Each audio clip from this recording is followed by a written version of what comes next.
Everybody, thanks very much for coming tonight.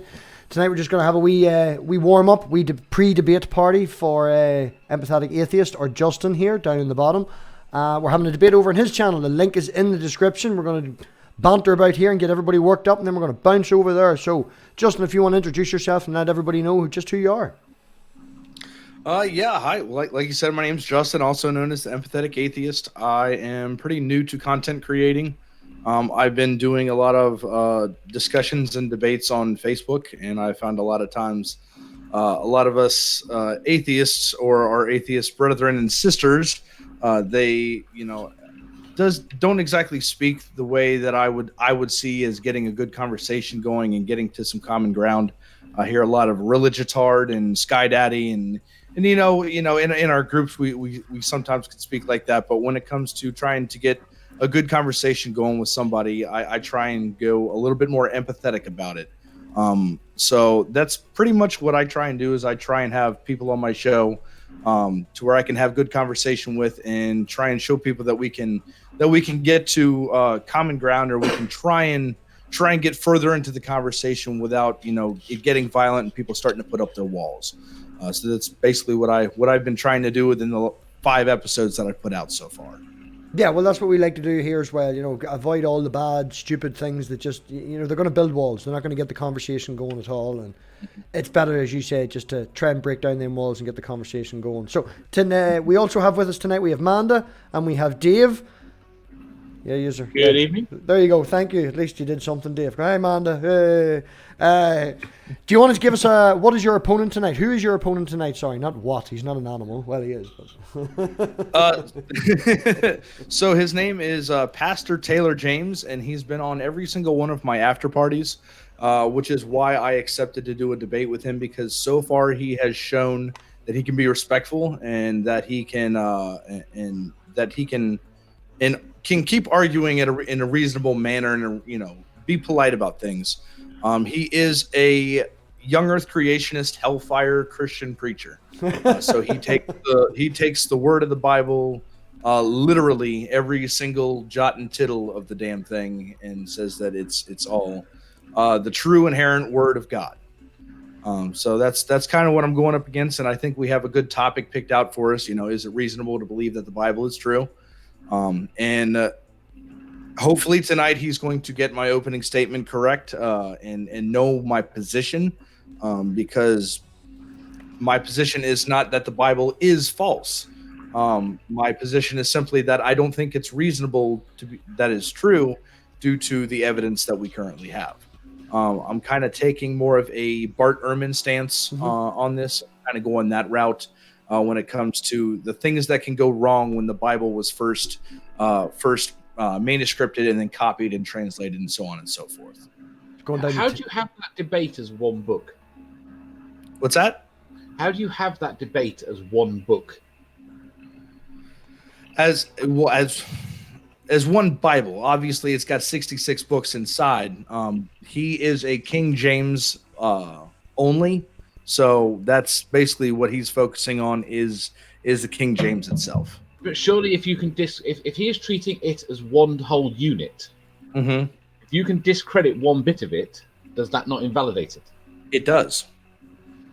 Then it's invalidated. Yeah, absolutely, and he disagrees with me, and that's kind of what we're going to get into tonight. I mean, I could end the entire debate within a couple of minutes if he was willing to accept it. I could say, hey, God made light and dark before he made stars. That does not line up with science. Done. Yeah, but they very rarely take into account science when it comes to the Bible, though. Yes, absolutely. And what I like about what he said to me when we were putting this all together and talking about having a debate is that he does not use faith or personal experience to prove that the Bible is true.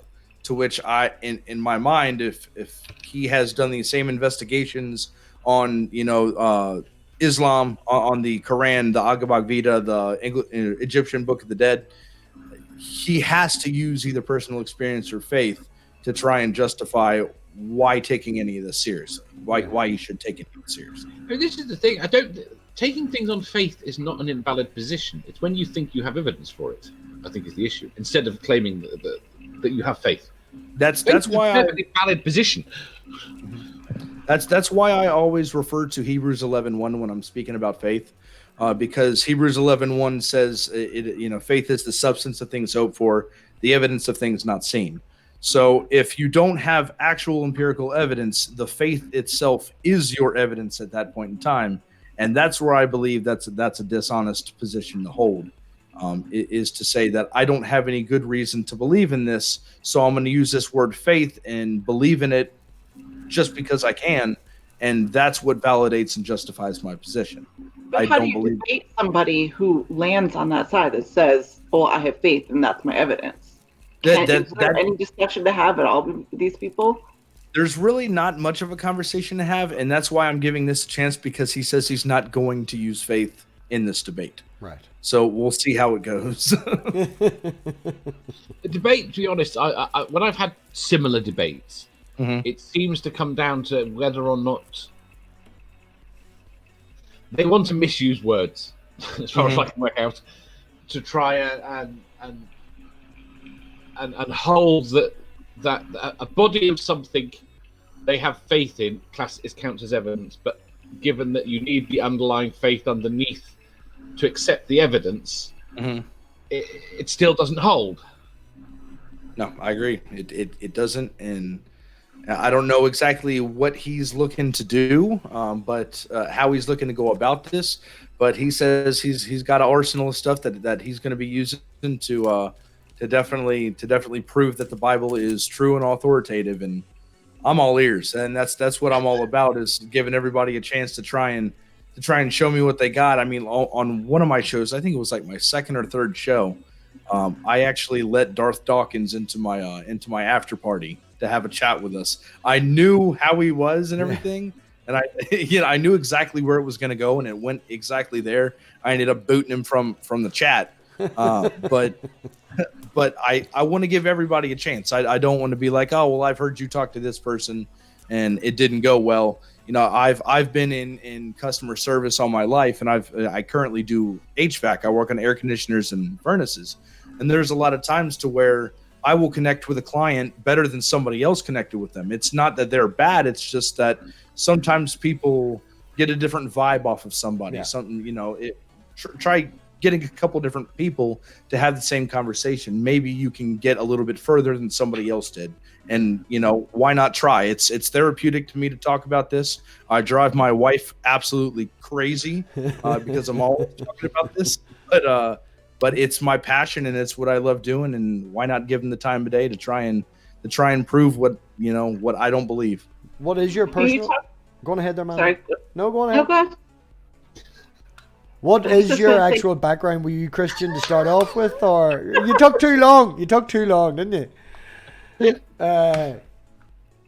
Were you originally raised Christian, Justin? I was raised Catholic. Yes. So I was baptized, confirmation, confession, first communion, the whole works. I was told that you need to live your life a certain way, or you will be hung from your tongue by fire and brimstone.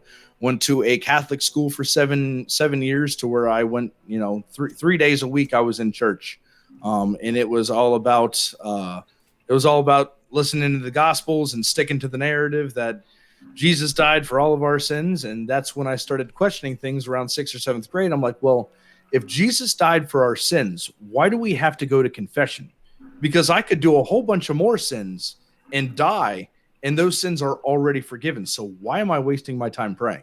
Yeah. Why am I wasting my time asking for? How does it feel that you're still a Catholic? Huh? How does it feel that you're still a Catholic? That I'm still a Catholic? Yeah. What are you saying? Like, we're still Catholics. Explain, Dave. Go ahead. Yeah. You can't not become a Catholic unless they say. You're still classed as a Catholic. They have to release us, because I was raised a Catholic too, even though I never really believed. I didn't. I only found this out a couple of weeks ago. I mean, I don't consider myself a Catholic. I can, but I mean, some of them have the fundamental belief that once baptized, once saved, always saved. It's not really a once saved, always saved. It's just that you are registered to them. You are theirs. You are. Hey, if they want to consider us still Catholics, we will, be the ones that don't believe in God, up those numbers in the Catholic Church. It's fine by me. So. Well, there might be a couple Catholic churches that they don't even let me in their doors, and I'll be like, hey, I'm one of y'all. I'm a Catholic, right? Let me in the damn door. Yeah. Well, before I rudely interrupted you there, Amanda, you were going to ask Justin a question. What was it? Rudely interrupt me. I was just going to ask, because you mentioned at the beginning how there's a lot of contention between the two sides, name calling and just being complete dicks to each other. Why do you think that is? Like, they're able to call one side name and the other side isn't, and they're more the victim. Do you think that's kind of reversed roles in the past couple decades or so? I've seen it work both ways, and honestly, there's some aspects, there's some groups. I'm part of about 15 different groups, and on like Facebook debate and discussion groups, and some of those groups, the atheists are the very aggressive, very they'll put up a meme. And then that like put up a meme of like cookies for Easter, and it's Jesus' hand with a hole in it, and stuff like that, and they'll run away from it. And I'm like, stop representing atheism like this. This is stop representing our community like this. Have a conversation. Don't just throw up a meme and then don't respond to it and run away. But then and again in other groups, I'm seeing the same thing, and like. Somebody will put up a post, well, why does your Sky Daddy this and Sky Daddy that? You're not going to get anything but aggressive back from that when you start the conversation off in that manner. And I've seen it happen on both sides in different groups, some more prominent in one group than the other. But that's why on my channel, I am the Empathatic Atheist, and I have theists on my show so they can bring their followers and their people that, hang out and listen to them and say, hey, guys, see us both together. We both have opposing views, and we can sit here without calling each other names, and we see how far we're getting in this conversation. We're getting a lot farther than we normally do online when we're just bullshitting each other. Yeah, I find now that the Christians that want to come onto this channel, the numbers have dropped, but the actual Christians that do come on are an awful lot more respectful and open to conversation. People like Spartan theology and things like that, and that's what I want. I don't want Jill around here. And I don't want people like that and Darth fucking giving shit in the chat and things like that. You don't want them on. It doesn't help because they're just as bad as what the our side is, or our side is. Yeah. I'm just questioning right now about having Ray Comfort on the show. I think there's a possibility I'm able to get Ray Comfort on my show, but I'm not sure if I want to do that yet. It's an interesting question. Manipulative twat. That's what I think of Ray Comfort. So. Given the size of your channel, I think you will benefit more from any potential harm. Yeah, I agree. Because I think if you were a lot bigger, there would be more of an ethical question.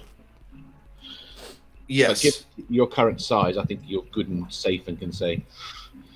Speaking of which, pretty much only good can come from it. Speaking of which, everybody in the chat, make sure you all go and like and subscribe and go all do all that wonderful YouTube stuff to Justin's channel.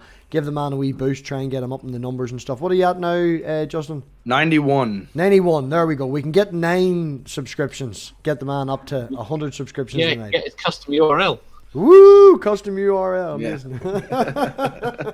Oh, yeah, that's true. I can make a custom URL after 100. Yeah. It's only good whenever you post your link in a chat to go, look at this, because everybody else just uses the fucking channel ID. Yeah. It makes it shorter. Makes it life a lot easier. Does. Yeah, absolutely. What is the goals for the channel overall? More conversations? Are you going to do reaction videos? Or, is there anything the talking and the actual live conversations is more your goal? So, right now, I am focusing on having interviews on the show, boosting those numbers, trying to get people that want to listen. And once I get more followers, I'll probably do videos kind of like if you've ever seen Aaron Ra and Kent Hovind go back and forth with their videos, how they'll like play somebody else's video and basically break it down and dissect it. I think I'd like to do something like that. I'd really like to do like a Bible study. But we got Seth Andrews doing that, plus the Daily Atheist does the Evil Abraham or Evil God Monster of Abraham. So I got to figure out how I can put my own twist on it, so I'm not just copying what everybody else does. But that's a good idea that I wanted to do a while ago, and then I found that Seth Andrews was doing it, and then later found that Daily Atheist was doing it. In all honesty, it doesn't matter though, no matter who's doing it, because you just want, as you say, put your own touch to it. The internet's a massive big place. Yeah. Yep. Even if anything you have done, everything you want to do has been done. Mm-hmm. Everything I want to do has been done. Simpsons did it. Yeah, I don't know about you, Dave. You're kind of creative. Let's just put it that way. The point is, you don't know exactly what twist is going to reach someone. Yeah. And even if you're repeating the same thing, the damn tone of your voice could be the difference. Yeah, absolutely. So it's just, even if it's just saying the same thing over and over again, it's worth saying. It's worth doing your way. Yeah, I'm trying to make sure that I don't have shows where I don't want to read, straight out the damn Bible and just be like, this is what it. No, I mean, obviously, I'm going to want to try and paraphrase it, and make it a little bit more lively. Add some spice to it, because I don't think anybody wants to sit here and listen to me say, Exodus 21. Oh, that's God. fucked up. Yeah. Yeah, no, you need to be a wee bit more excited. In a very sarcastic way, Junk Shop Library. Yeah. So yeah, everybody make sure the link is in the description. Make sure you sub, follow us all across to the actual debate itself. Make sure you are all going to be there. Have we any questions for Justin from anyone in the chat about the topic itself, the debate, or anything at all? Waits for the 15-second delay, throws the mic towards man to ask him a question. Chris says that Dave should narrate audiobooks, and I think he should do it in his fake opening voice for his questions, and I think that's a fucking brilliant idea. Yeah, Dave and his wonderful script at the start that I cannot help but laugh at. You didn't even watch this morning. I'm sitting there, and even though you're not there now, I can hear you.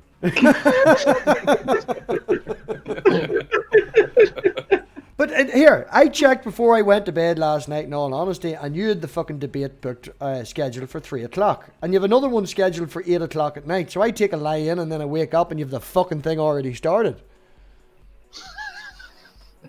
When have I got another one scheduled for 8 o'clock? You've one scheduled for 8 o'clock at night. Go and check your fucking channel. You've one scheduled for 8 No, I fixed it. Thank you. Oh, so I got something. Yeah, I didn't know that. Like I said, in the last few days, right, several of the ones I've scheduled have gone at different times. I do the same thing every time. There's something screwy on that interface when it copies the settings across. Yeah, because it has been popping up at different times, and I'm taking lie-ins, and as I say, I wake up and Dave's live. It's like, what? Dave's live an hour? I was fucking sleeping. Tomorrow's is at the normal time, and Mondays, if I do one on Monday, it'll be in the evening. Right. So it's a big if.